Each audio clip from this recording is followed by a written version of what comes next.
Coming up on Wednesday's Locked On Rams, I'm going to tell you why the Rams need to avoid the 80s slip and slide to beat the 49ers in the NFC Championship game.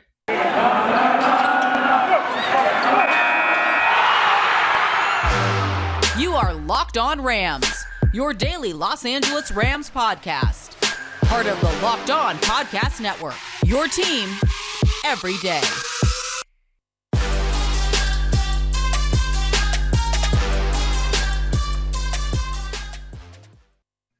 All right, thanks for making Locked On Rams your first listen every single day. We are free and available on all platforms. You can find us on our Locked On Rams YouTube channel as well. My name is Travis Rodgers. I am your host of Locked On Rams. I've been doing Rams pregame, halftime, and postgame shows since the Rams have come back from St. Louis back to their rightful home here in Los Angeles on ESPN LA 710. You can check us out right there. I do the Travis and Sliwa show every single morning at 10 a.m. as well. So you can see me there. At Travis Rodgers on Twitter, at Travis Rodgers on Instagram, all of those places, and of course, our Locked On Rams YouTube channel. So there you go. That's where you can find us. I want to say very quickly, thank you to Online Gambling for sponsoring today's show. You need to check out onlinegambling.com for all of the information that you need to get it right this weekend. Okay, so let's start right here. Let's start with, I'm going to go back a little bit. I'm going to set something up because this what the Rams did in Tampa reminded me a lot of what I used to do here in LA as a kid. Do you remember the slip and slide? Do you remember that long sheet of yellow plastic that you would get at Toys R Us, right? And you put it in your backyard or the front yard or the park or wherever it is you wanted to set up. And then you'd turn that thing on and you'd waste about, 4,000 gallons of water in a couple of hours because, hey, it's the 80s and who cares? And we didn't know any better and we'd go do our thing, right? Okay, so now you remember the slip and slide. And you would go out there and you would do the craziest things in the world, right? You would set up a little game where you would run from one end of the backyard, slide down the slip and slide as a 10,000 miles an hour and smash into your little brother, right? And then you both jump up and laugh and think it's hilarious that you can't believe, you do it over and over and over again. You invite all the neighborhood kids and you do it over and over and over again. And those sprinklers that are in your front yard or your backyard that are pouring out 10,000 gallons of water a minute and they're razor sharp and they're everywhere and you can't avoid them and you don't care and you're just sliding right over the top of them like you don't have a care in the world. And then you come back and you think maybe it's a year later, maybe it's a couple of years later, maybe it's 10 years later. You say, you know what? That was pretty stupid. That was pretty dangerous. A lot of things could have gone wrong right there. I could have broken my legs. I could have broken my brother's arms. I could have opened up a cut that would have ended up with me getting gangrene and having to get one of my legs amputated. There's a lot of stuff that could have gone wrong. So you're saying to yourself right now, what the hell does this have to do with the Los Angeles Rams getting ready for the NFC Championship game? I'm going to tell you what. That's what the Rams did. They just basically did whatever the hell they wanted and had all sorts of terrible things that could have happened, and they escaped with it. They got away with the slip and slide and the razor sharp sprinklers and smashing into the little brother and the big kid on the block who's like a brick wall. And you went into him at 400 miles an hour and stopped and got a concussion and didn't know any better and went to school the next day. That's what the Rams did with their 4 turnovers. They did all of the things that you're not supposed to do. They turned it over 4 different times. Now, I'm going to extend this analogy, right? The good news is that dad was at home. You had somebody at the house that kind of let you do some dumb things, but ultimately they're going to make sure that nobody died. That's Matthew Stafford. Okay, Matthew Stafford was the guy that said, hey, guys, maybe we put that on the grass instead of the cement. Hey, maybe, those 2 sprinklers over there, you can't go right over the top of those things. You're going to make sure that you want to go in between those 2 things so you don't slice open your carotid artery and bleed out in my backyard. Just move it over a few feet to the left. That was Matthew Stafford. He was the guy that didn't turn it over. He was the guy that made sure that they were nice and safe. He was the guy that made sure that when the really bad idea came up, he took care of it. And that's what they're going to have to do. They can't even bring the slip and slide out of the package right now, right? They're going to need to go with something a little bit more safe. They're going to have to go with maybe a wiffle ball game in the backyard and make sure that you're doing it the right way.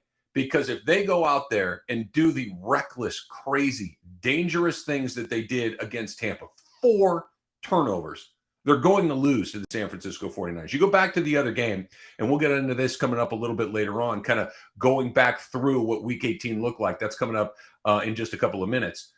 But that was a game that the Rams were really clean right up until they weren't. That was a game where the Rams coached really well right up until the most crucial moments of the game.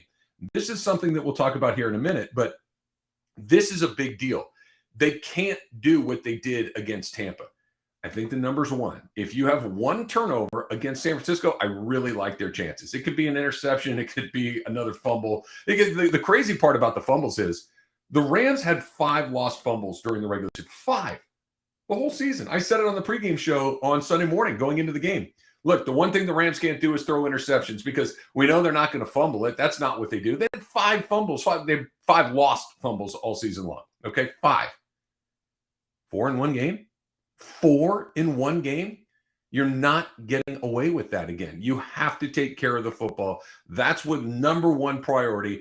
I don't know if Cam Akers gets a little bit of a second look from Sean McVay. Like, we're going to go see what Sony Michel has going on. I cannot risk putting the ball on the ground a couple of times. I don't know if they split backs a little bit. That's something very much I would like to see them do against San Francisco. Play both of those guys.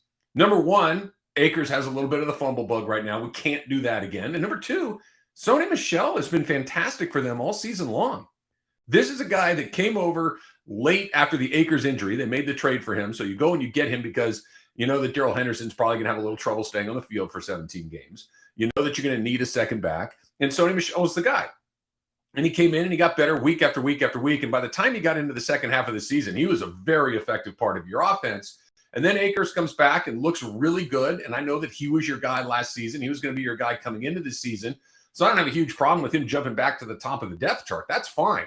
But I don't know if we don't need to see Sony Michel a little bit coming up in this game against San Francisco, because Sony Michel is an effective player. He's the guy that was out there for the lion's share of the season, a guy that helped you win a bunch of games. And if the other guy's got some fumble problems, and then maybe that one at the end of the game, what are we talking about today if the Rams aren't playing on Sunday? What are we talking about moving forward if that was the reason that one of their guys who hadn't really played all season long put it on the deck twice, and especially the one at the end of the first half, and even more importantly, the one towards the end of the game that allowed the Tampa Bay Bucs to score the game-tying touchdown.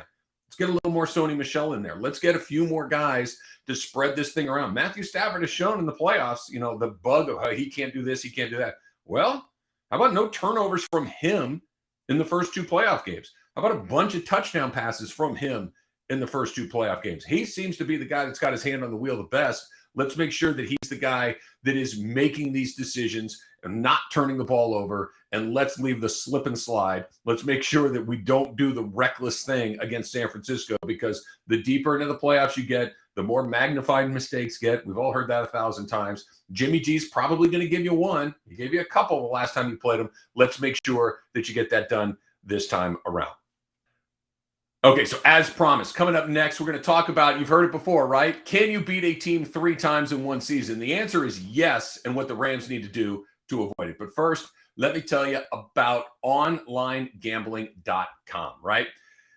Getting ready to the Super Bowl. We're getting so close to the end of the NFL season. At the beginning of the playoffs, OnlineGambling.com sent me the challenge of who I will think I get to the Super Bowl. I'm a homer. I picked the Rams, right? I thought that the Rams had the best roster. I thought that the Rams had the momentum. I thought that the Rams had gone all in this. And here we are. We're 1 game away from it. I'm going to trust my gut. I'm going to stick with this thing.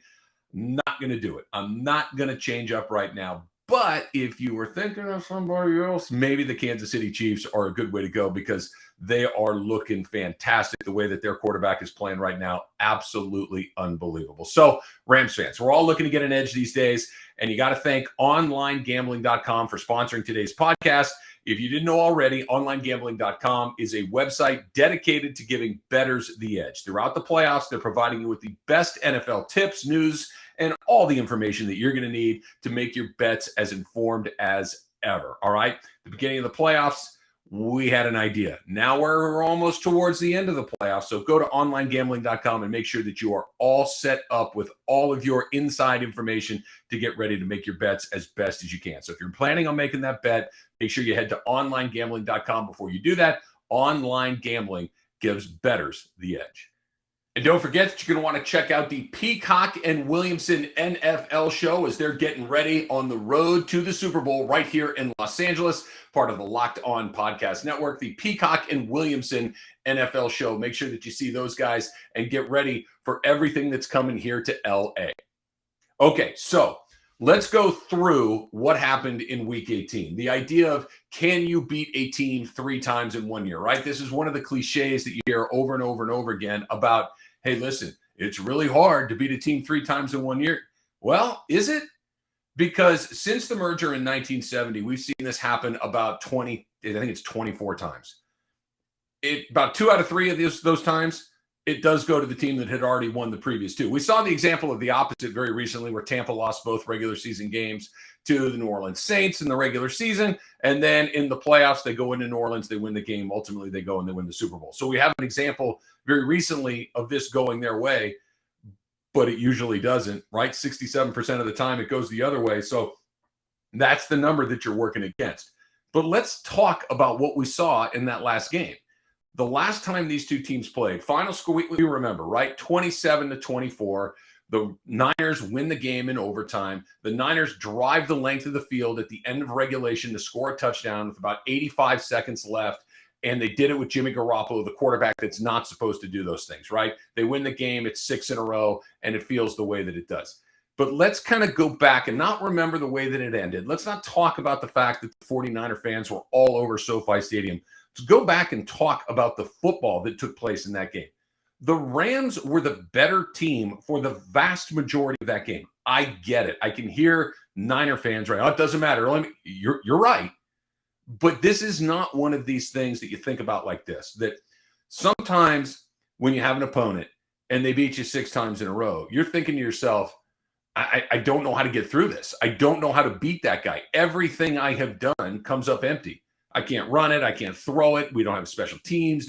We can't stop them. Their quarterback is torching us. We can't protect our court. All of the things that you go through getting ready for a playoff game, right? Or any football game. That's not what this is. The Rams did not get dominated in this game, the last game. The Rams were the ones doing the dominating. Excuse me. The Rams were the ones that were going up and down the field on the Niners to start the game. It was 17-0 with about 2 minutes to go in the first half. The Rams have the ball on a 3rd down, about at midfield. They decide to go for it. Great. I like it. It's a 3rd and short, but they go empty and it comes up short. They have to punt it away very quickly. The Niners go down, they kick a field goal, and they get a little bit of life. But it's still 17-3. But now the Niners come out, and because there's a little bit of bounce, they're able to score a touchdown. The Rams go out real quick like that. They go back and they get another touchdown. So now all of a sudden you're 17-0 lead, and what felt like the blink of an eye turns into a 17-17 tie. But this is where the good news is, Rams fans. The good news is that the Rams responded. The Rams went down the field, right? Remember the crazy Jalen Ramsey interception as the Niners are getting ready to go and take the lead late in the game?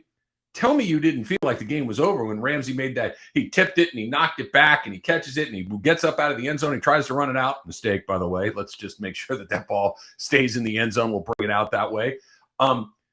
Then they go down the field and they score a touchdown to take the lead 27-20. And it feels like this is it. They go out on defense and they get a very quick stop on defense. Robbie Gould, the kicker, has to punt because the 40 punter is injured in the moment. So everything is coming up Rams at this point. Sean McVay decides to run it 3 times, to not throw the ball, to not be particularly aggressive in that moment. And it ends up costing him. The calculus of it all made a ton of sense to me at the time. The calculus was, I am not going to take the chance of turning this over. I am not going to do the thing where you don't have to spend a timeout and the clock stops. You're going to have to use all of your timeouts. I'm going to give you the ball back with about 85 seconds left to go. You're going to have to go 80-plus yards with Jimmy Garoppolo. And I'll take my chance. I got Aaron Donald. I got Von Miller. I got Jalen Ramsey. Let's go do that. It makes sense, right? I think in retrospect, maybe you try to get the first down there and end it because you don't want to give the ball back to them. I think that's what they did at the end of the Tampa game. Certainly worked out for them for the best because when they did go, they ended up scoring the points, right? They ended up winning the game. I think maybe we'll see how that goes. Sean McVay is a very quick study. I think that he'll bounce back. I think that he learns from that mistake. But I got it at the time. It was not one of those, what are you doing? It made sense. Jimmy Garoppolo, no timeouts, 80 seconds. You got to get a touchdown to tie. Yeah, I'll take my chances. Didn't work. The point of this is the Rams the Rams offense scored points. The Rams scored 27 points. It's a lot, right? The Rams offense was effective. The Rams defense for 3.5 quarters of that game was very, very good. This is not, we have to reinvent the wheel. Let's flip it. Let's say the Rams had gone to Green Bay to play the NFC Championship game. Then instead of being at SoFi against the Niners, you're going to Green Bay to take on Aaron Rodgers and the Packers. At that point, you're thinking, we got to get a bounce. We got to get something that happens for us. We're going to have to get a little bit fortunate to have this thing go our way. That's not what this is. I get that the Niners have beaten them 6 times in a row. I get that some of those games, like with the first game of the season, was a 31-10, was very, very lopsided, was a dominating performance by the 49ers. I don't think that's what this is going to be. The game in Week 18 was not that. The Rams should have won the game. The Rams kind of gave it away at the end. This isn't you have to get lucky. This isn't you have to get a bounce. This is you just have to play well. And they did. Sean McVay made a couple of mistakes. I think that given the opportunity to make different decisions, he probably will. I think Matthew Stafford was just okay. 2 turnovers in that game, including underthrowing Odell Beckham at the end of overtime, which probably wins the game for them. He's not missing that throw all of a sudden. He's making that throw. We saw him make it to Cooper Kupp at the end of the Tampa Bay game. So this is an opportunity, not just for the Rams to go to the Super Bowl, but for the Rams to exercise a whole bunch of demons. The fan thing, the 49er thing, something that just happened a couple of weeks ago in the last week to kind of let the Niners into this thing. Keep in mind, the Niners kind of have done you a favor by taking Green Bay out along the way. I get that it's a tough matchup coming into this final game, but would you rather be at home against the San Francisco 49ers, who barely scraped into the playoffs? I know they're playing better. Or would you rather go against the MVP of the league? I know Aaron Rodgers only went to 1 Super Bowl. Okay, I'm just saying. I want to play Jimmy G or Aaron Rodgers. Give me Jimmy G. They scored 10 points last week, right? Or I should say 13 points. They scored 13 points, and 7 of those came because they blocked a field goal or a punt in the snow. I like the chance. I like the matchup. I like the chances. It's never easy, but this is very, very good news for the Rams. All right, coming up next, did the NFC just get a little bit more wide open for the Rams with something that happened yesterday? But first, let's talk about GetUpside. Look, if you are here in Los Angeles, Rams fans, right, you know how often you're in your car. You know how much time we spend on the freeways going to and from work and everywhere else that we're going. That's why you need this incredible app if you buy gas. GetUpside. My listeners, they're earning cash for every gallon of gas they buy every time they fill up. But you need the free app, GetUpside. Go to the App Store, go to Google Play right now. Use the promo code TOUCHDOWN for when you get into the app, and all of a sudden, 25 cents per gallon or more on your first fill up, cash back. Don't pay full price at the pump. Those prices are insane right now. Get your cash back using GetUpside. But you got to use the promo code TOUCHDOWN for 25 cents per gallon or more on that first tank. And some people who drive a lot are making as much as $200 or $300 a year in cash back. There's no catch. There's no catch. You get the money right back, right? Added to your bank account. You can cash out anytime you want. PayPal, gift cards, Amazon, other brands. But you got to get the app. It's free. It's GetUpside. Use the promo code TOUCHDOWN to get 25 cents per gallon or more cash back on your first tank. That's touchdown for your promo code at GetUpside. Go do it. And after you're done filling up your gas tank, right, you might want a little snack. Built Bar. It's the new year. You're trying to eat better. You're trying to make better decisions. At least I am, right? Built Bar is the protein bar that tastes good. It tastes like a little bit of a treat, like a candy bar, maybe a little better than a candy bar because it doesn't have that waxy, chemically terribleness that comes along with just about every other protein bar, every other thing that you're trying to make a good decision that I don't want to eat this. I want something good. I want something that tastes good, that I'm excited to eat. Built Bar is the answer. 130 calories, 4 grams of sugar, 4 net carbs, 17 grams of protein. Go look at that compared to a regular candy bar. It's not even close. So go to all your secret stashes, car, desk, other desk, other car, cabinet, bedside cabinet, wherever it is that you're doing some things. Take out all the junk, put those delicious Built Bars right in there. It almost counts as a workout. If nothing else, if you don't want to work out, it counts as eating something healthy. Go to BuiltBar.com, use the promo code LOCKED15 and get 15% off of your first order. Again, that promo code is LOCKED15 for 15% off at Built.com. Okay, so did the NFC get a little easier yesterday? I think it did. This is good news for the Rams. This is something that we don't talk about nearly enough when we're trying to figure out who has an easier path, who has a road. Because, like, you want the dumbest thing ever? I'm going to give you the dumbest thing ever. That's what I'm here for. The dumbest thing ever is you have to win a championship. To win a championship, you have to be in the finals. Okay. And if your path to the finals is much, much easier than the other guy's path to the finals, it's an obvious advantage, right? All right. So with that in mind, let's look at this. What do you have to do to get to the Super Bowl if you are an AFC team? Here's who you're going to have to beat: some combination of these guys. Patrick Mahomes, who seems to be the guy that's going to be in the Super Bowl, if not every year, very, very close for the foreseeable future. Is there anything that leads you to believe that Patrick Mahomes is not going to be this guy for a very long time? No. Josh Allen. Did you see that game? Did you see the other AFC divisional game? Maybe one of the greatest NFL games that we've ever seen. Did you see that guy? Did you see him play against the Patriots where he threw the first perfect game in NFL history? You want to go through that guy every single year? No, I'm good. I don't need to deal with Josh Allen anymore. We can deal with him once, maybe. I got to beat him year after year after year after year. I don't want that. Lamar Jackson, okay? Maybe Lamar Jackson's not Patrick Mahomes and Josh Allen. Lamar Jackson's an MVP and a really good quarterback and a very scary guy. Joe Burrow is alive right now. Joe Burrow is in the AFC Championship game. His second year in the league. You don't think that guy's going to get better? You got the Tennessee Titans, who, if they ever get the quarterback thing squared away, you want to deal with them on a regular basis? Justin Herbert, right? Justin Herbert's a guy out here in Los Angeles with the Chargers. I know he's never even been in the playoffs yet, but if you watch football and you see that guy play, you think that that guy's never going to get in and make some noise. He is. You've got the Pittsburgh Steelers, who are always a quality team. I know that Big Ben's on his way out, but Mike Tomlin and the Steelers, they have a deal, man. They don't lose games. They go to the playoffs. They're a tough out. Everything that we know about them, that's all on one half of the draw. On the other half of the draw, one of the teams that is the most steady, the most predictable, the team that you know is going to give you a competitive performance more or less every single season that he's been there, are the New Orleans Saints. Bye. He's gone. Sean Payton has decided that he's not going to coach that team anymore. Their quarterback position is in flux. You know, Jameis Winston, I'm actually not the Jameis Winston hater. I think he's a decent NFL quarterback. But the quarterback is much better if the coach and the quarterback are on the same page. Breeze and Payton, we know what that looked like.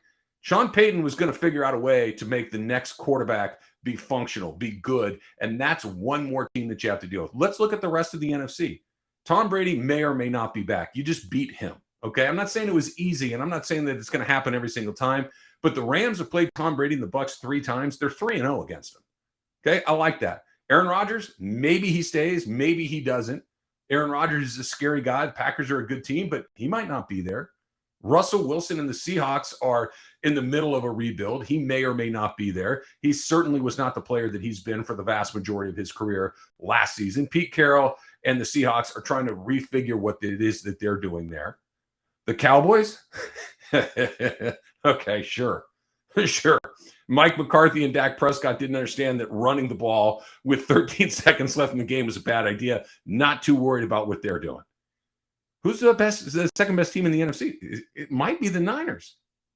And the Niners are in a position where they just drafted a quarterback number 3 overall because they were so convinced that the guy that they have right now can't do the job. So even they don't know what they have at quarterback. That basically leaves the Rams. You look at the rest of the NFC East, not a lot there. The NFC South, outside of New Orleans and Tampa and Tom Brady, okay, not there. The North, it's Aaron Rodgers, and then the rest of it, whatever. The West, Russell Wilson in decline. You've got Kyler Murray and the Cardinals, who the Rams have dominated since Sean McVay has come over. You got the Niners, the NFC Championship game that we're seeing today. And you might see that on a semi-regular basis moving forward, just looking at the rest of the draw. So the Rams' path to the Super Bowl is far more palatable than any path out of the AFC, far more palatable than some of these other NFC teams, maybe with the exception of San Francisco, because you don't have to play the Rams. You are the Rams. That is an amazing advantage for them. And Sean Payton could bring in Taysom Hill, Jameis Winston. They could draft a guy. They could trade for a guy. What if Russell Wilson all of a sudden showed up over there? With Sean Payton, that's scary. Without Sean Payton, we'll see who they put in there. Sean Payton is a really good NFL coach. Incredibly steady, incredibly consistent. It's what makes Sean McVay, part of what makes him so good, is that the Rams really don't ride waves up and down, season to season, fix this, change that. Their bad season was 9-7, and they just missed the playoffs. Every other season, they're in the playoffs, and they're making noise, at least. Got a little bit easier yesterday with the announcement about Sean Payton deciding to leave New Orleans. Until they reshuffle the conferences, I love where the Rams are right now. I want to thank you again for making Locked On Rams your first listen every single day. We are part of the Locked On Podcast Network. My name is Travis Rodgers. You can find us at Travis Rodgers on Twitter and, of course, the Locked On Rams YouTube channel. Coming up tomorrow, a crossover pod Thursday with Locked On 49ers. I don't know. I don't know those guys. I'm brand new here. Will it get chippy? Will it be nice? Will it be complimentary? Or will this be the beginning of the NFC Championship game going back and forth and Rams fans and Niner fans going out a little bit? Don't forget, thanks for making us your first listen. Your second listen has to be Locked On Bets, hosted by your boy Q, with expert analysis from Lee Sterling. So make that your next stop after you're done here at Locked On Rams. Until next time, whose house? It's Locked On Rams' house.